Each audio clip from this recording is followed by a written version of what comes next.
Hey everyone, and welcome back to Battleborn. I've got an update for Ghalt's Chain to Pain build for you, and on this video we're going to be talking about his abilities, his Helix choices, and the gear I like to bring for each game mode. So first off is his tactical shells. The last 4 shots of Ghalt's revolver shotgun cylinder deal 25% additional damage. There's 8 shots to a clip, so the last half is all bonus damage. Plus at level 5 we're going to augment it so it also has a 2-second slow. Ghalt's weapon is the UPR M8R revolver shotgun. Ghalt's customized shotgun deals incredible damage at short range, but is weaker at greater distances. So your typical shotgun play here, you want to be as close to the enemy as possible to do maximum damage because there's damage fall off. And at level 7 we're going to increase his reload speed by 25%. Next up is the UPR EC Technician's Rig. Ghalt's UPR Engineering Rig provides a decent amount of defense while also permitting heavy augmentation of Ghalt's armament. And at level 3 we're going to make him way tankier by increasing his maximum shield size by 240 and his shield recharge rate by 105. Ghalt's first ability is the Hook. Ghalt fires out an energy hook that pulls enemies to him. So he's great at snagging people up at distance and plopping them right in front of him for maximum damage off the shotgun and making it easy for your teammates to jump all over them. And we're going to augment that multiple times. At level 1, we're going to get larger hooks to make it easier to land. At level 4, we're going to increase the speed and the range of the hooks by 35%.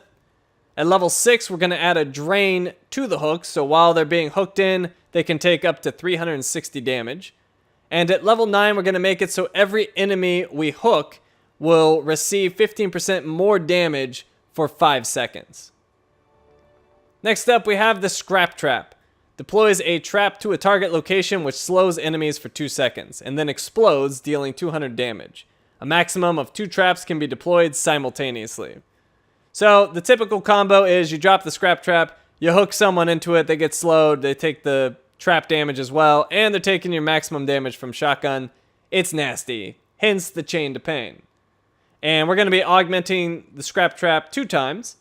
At level 2, we're going to give it a damage over time as well, of 60 damage per second. So while the enemy is in the Scrap Trap, they're taking that damage. And at level 8, we're going to decrease the cooldown on the Scrap Trap by 25%. Finally, we have the ultimate, Dual Wield. Ghalt equips a second shotgun, doubling his damage output for 10 seconds. And at level 10, we're going to augment that to be immune to crowd control. So nobody can knock you out of your ultimate. Okay, so let's look at the Helix choices. At level 1 on the left, we have the Big Draw. Increases the area of effect of the hook, making it easier to land hits on targets. That's the option I go with. Being able to land that chain, or that hook rather, easier is always a good option. On the right, you have Stealth Scrap. Cloaks deployed Scrap Traps, making them virtually invisible at range. This used to be really good when the Scrap Traps had a stun, but now that it's a slow, I don't really see it as super beneficial, so I'd much rather have the bigger chains. Level 2, on the left, we have the Shocktrap. Deployed Scrap Traps deal damage over time to nearby enemies, plus 60 damage per second. So, I find this better for killing players. So if you're focusing on player kills, this seems to more reliably do its damage. So that's the option I go with. Up the middle, we have a little something extra. For each Scrap Trap active on the battlefield, Scrap Traps deal additional damage, plus 10% damage per active Scrap Trap. The damage on the Scrap Traps is nothing super impressive to begin with, so I don't really see the point of this option. And then on the right, we have the Scrappening. Scrap Traps launch an additional 3 shrapnel bombs when triggered, plus 3 bombs. This is a superior wave clearing option, so if you're looking for more wave clear, definitely go with that. But typically, you shouldn't be overly focused with wave clear while playing Ghalt. You should be more focused on players, in my opinion. So left is my choice here. For level 3, on the left we have Barrier. Increases Ghalt's maximum shield strength and shield recharge rate. Plus 240 shield strength, plus 105 shield recharge per second. That's the option I go with. Makes him way tankier. It's really nice. On the right we have Pellet Party. Increases the amount of pellets in a revolver shotgun shell, broadening the spread of the blast, and it's plus 30% pellets. The only way I've found this to be beneficial is when you're playing against larger targets like Montana or Kelvin, Cleese, people like that. If you get up right in their face, Pellet Party will do more damage, but typically I find it to be a terrible option. So I definitely go with the barrier here on the left. For level 4, on the left, we have the Hook Shot. The hook damages enemies on impact, plus 133 damage. It's definitely not a bad choice. Not one I pick, but having that extra damage could definitely be good. In the middle, we have the hooks. The hook fires three hooks in a cone directly ahead, plus 2 hooks. I hate this option. It adds some like random luck to it. So if you're not really good at landing the hooks, you might get lucky with one of those extra hooks. But typically, if you're having trouble landing the hooks, you should just practice and get better at it. So I hate that option. And then on the right, we have Efficient Extraction. Increases the hook's travel speed and effective range, plus 35% speed and range. The big thing here for me is the range. The speed is a nice addition, but the range is huge. Being able to pull people in from further away is awesome. So Efficient Extraction on the right is definitely my choice here. Level 5, on the left we have Hobbling Shot. Tactical shells slow enemies on impact for a brief time, plus 2 seconds slow duration. I love being able to slow enemies, so that's huge. I definitely go with the left here. The right is not a bad choice though. Boom Stickier. Increases tactical shells bonus damage, and that's plus 15% damage. So I believe that gets it up to 40 if I'm not mistaken. Definitely a nice boost, and it does a buttload of damage, but I would much rather have the slow, prevent them from getting away. Level 6, we have the Drain Chain. While an enemy is hit with the hook, their shields and health are drained, up to 360 damage over 3 seconds. So that's the one I go with, especially with that increased range. That means they'll be on the hook for longer, and they'll take more damage from the Drain Chain, assuming they're further away. And then on the right, we have Duct Tape and Baling Wire. Double Scrap Trap health, plus 100% health. I have no need for more health on my Scrap Traps. They're mostly just there for hooks. So I drop the Scrap Trap, and I hook someone in, typically. So no need to increase the health. I'm going with the Drain Chain. Level 7, on the left, we have Speedloader. Increases revolver shotgun reload speed by 25%. That's the option I pick. Ghalt's reload is not very quick, and that helps quite a bit. In the middle, we have Scrap Stack. Increases the number of Scrap Traps that can be active on the battlefield at once, plus 2 traps. Don't really see a need for that. You could combo it with that earlier Helix, a little something extra if you're building around Scrap Trap damage, but I don't really see why you would do that. But options. And then on the right, we have both barrels blazing. Firing the revolver shotgun now discharges both barrels simultaneously. I am not a fan of that option. Doesn't really seem to benefit you much because the attack speed seems to be about the same. The individual hits are harder, but it all kind of evens out in my opinion. So I have no desire to get both barrels blazing. Okay, level 8. We have Short Fuse on the left. Reduces Scrap Trap trigger delay, minus 1 second trigger time.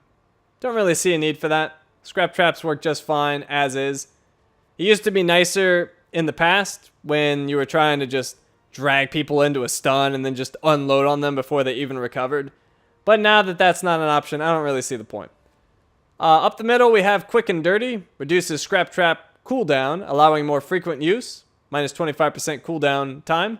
That's the option I go with. Being able to use it more often is beneficial, so I like to take that option. And then we have the Big Trap. Increases the radius of Scrap Trap's slow effects and the Shrapnel Charge blast radius. Plus 40% area of effect radius. Don't really see the point of this. Mostly because of how I play Ghalt. Mostly dropping the Scrap Traps. Pull into, or pull the enemy with the hook into the trap. So having a bigger trap doesn't really matter because I'm pulling them to it. It's not like they're stepping into it. So up the middle is my choice there. Level 9. On the left, we have Here Comes the Hook. Reduces the hook's cooldown, allowing more frequent use. minus 25% cooldown time. A very, very nice option, but I don't actually go with it. If you want to use the hook more often, by all means, go with it. But my preference is easy target on the right. Hooked enemies suffer amplified damage, plus 15% damage amplification for 5 seconds. It pretty much guarantees the kill. At that point, you're doing so much damage, and you've got them slowed, and your teammates are probably helping, and they're going to take an additional 15% damage. It's pretty much lights out for them. And then level 10. On the left, we have Gun and Run. Every hit on a major enemy with dual-wield shotguns grants bonus movement speed to a maximum of 5 stacks. 5% movement speed per hit. It's definitely interesting to run around super fast with your dual-wield, but it's all too easy for enemies to knock you out of it, so I don't like it myself. That's actually why I like the middle option, Can't Touch This. While dual-wield is active, you are immune to all crowd control effects.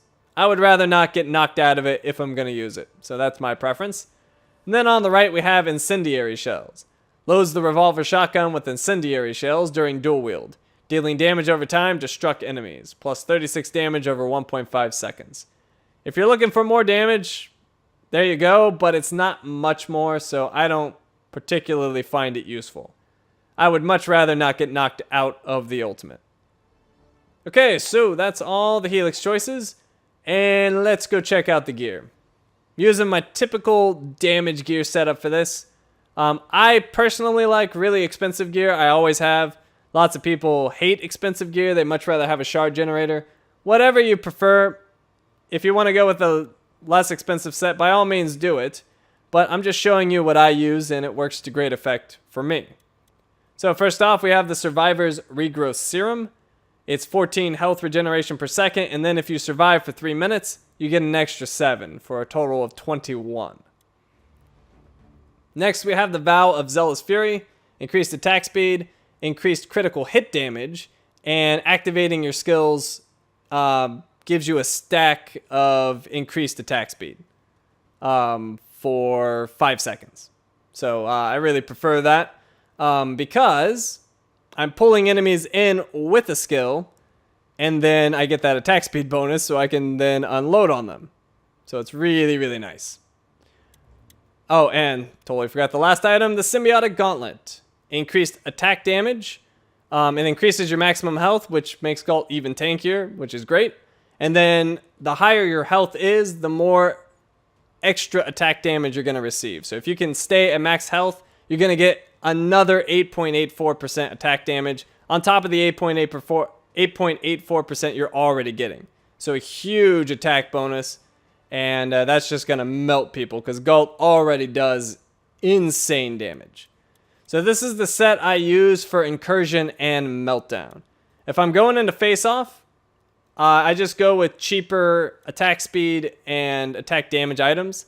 The Retracting Wrist Blade and the Duelist Glove. I still like to keep the Survivor's Regrowth Serum. And then for Capture and Supercharge, I go with basically the same items as face-off, but a cheaper health regen item. This one's the Artificial Vitae, and it's just got the 14 health regeneration per second, but for much cheaper, 420 shards. Alright, so those are the Helix choices I take, and the gear I like to bring along for the various game modes. And over the next, I don't know when, but at some point, I'm going to be making some gameplay videos with the build, so you can see it in action in Incursion and Meltdown. So, hope you guys like the build. Hope it melts people for you. And let me know how it works out in the comments below. Thank you for watching, and I will see you next time.